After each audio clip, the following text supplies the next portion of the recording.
Hey all, and welcome to my vlog. My name is Erin, and today we are talking about my top 10 favorite magic ladies in books. Everything on this list is going to be my personal opinion, so if you don't like any of them, that is totally cool. I am not interested in fighting about it. All of these entries will be from books that I have personally read.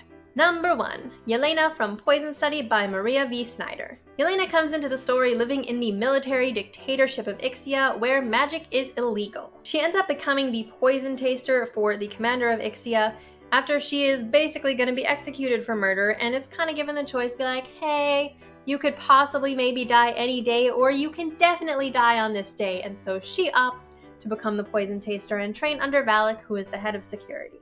One problem is that Yelena doesn't actually know that she can wield magic at the beginning of the story. It's something that she learns over the course of the story, and eventually she's going to have to make an escape to Cydia, where magic is not illegal and she can actually learn how to control it so that she doesn't become a danger to herself and others with a magical flare-out. Yelena is witty, resourceful, and willing to do pretty much anything in order to survive and protect those important to her. Number 2. Layla from The Savior's Champion and The Savior's Sister by Jenna Moresi. So spoiler if you have not read this book yet, but Layla is the savior of Thesson. She is their magical holy queen, and her magic heals the land and prevents the resurgence of a plague that would devastate the population. Layla faces danger at every turn. Her father wants her dead, and there are assassins hunting her down. If she doesn't fight for her life and win, then her country is going to be utterly fucked. Murder, deception, and romance are just kind of par for the course as Layla navigates her father's plans, as well as a budding romance with one of the competitors of the Sovereign's tournament, Tobias. The tournament is to find a husband for the savior, but in order to protect herself, Layla has set up her sister Cosima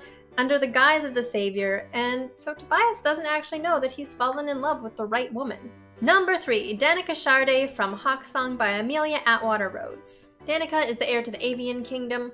Her people have been at war with the Serpent for 1,000 years, and she is forced to consider a marriage proposal from the leader of the other side in order to try to bring peace to both their people. The particular magic that Zane and Danika have is shape-shifting. She can turn into a golden hawk form, and he turns into a king cobra. There are also demi-forms of these that they can assume as well. I adore this book. It has been one of my favorites since childhood, and I'm pretty sure I'm just gonna love it forever. Number 4. Susannah Simon from the Mediator series by Meg Cabot. Mediators are basically people who can see and physically interact with ghosts. Susannah's job is to get those ghosts to pass over into the afterlife, but sometimes they don't want to go. In that case, she resorts to her fists and the occasional exorcism. Susannah gets carted across the country from New York to California when her mom gets married, so she has to navigate a new family, a new school, ghosts who want to whoop her ass, and also the very handsome ghost that just happens to live in her bedroom. Number 5. Sigyn from The Goddess of Nothing at All by Kat Rector. I know I'm talking about a book that's not out yet,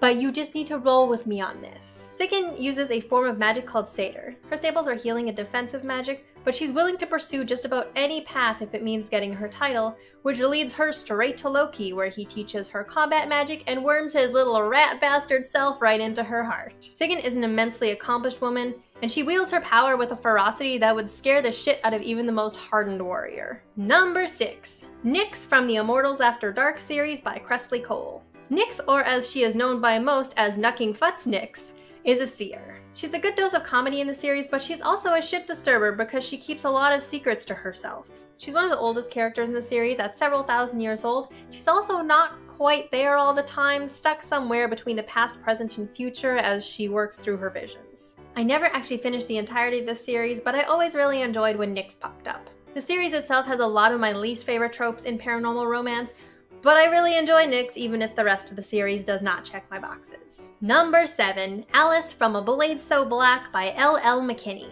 This is a modern-day retelling of Alice in Wonderland with some mixed-in Buffy the Vampire Slayer kick-assness. Alice pairs with some exiled Wonderland residents and takes on the task of hunting creatures called nightmares before they escape into our world. She wields these daggers called figment blades that are required to kill the nightmares and also to cleanse the area after they've been dispatched. Alice develops new powers as the story goes along, going deeper into Wonderland to try to save Hera, and also going toe-to-toe with the returning Black Knight. Number 8. Evelyn Kingston from Eve the Awakening by Jenna Moresi. Eve is a badass chimera who attends the prestigious Billington University. Chimera are sort of the evolved form of humanity. They are faster, stronger, smarter, and they have what people refer to as the gift, which is similar to telekinesis. Which would all be great, except people are huge dick weasels to chimeras, so Eve tries to keep her identity on the down low whenever possible. When a young man at the university undergoes an emergence, which is the manifestation of his chimera powers, Eve is selected as the one to tutor him so he can figure out how his powers work. Eve's gotta keep up her grades, fight the interlopers, and navigate a new romance. Number 9. Persephone from Olympian Confessions, Hades and Persephone by me!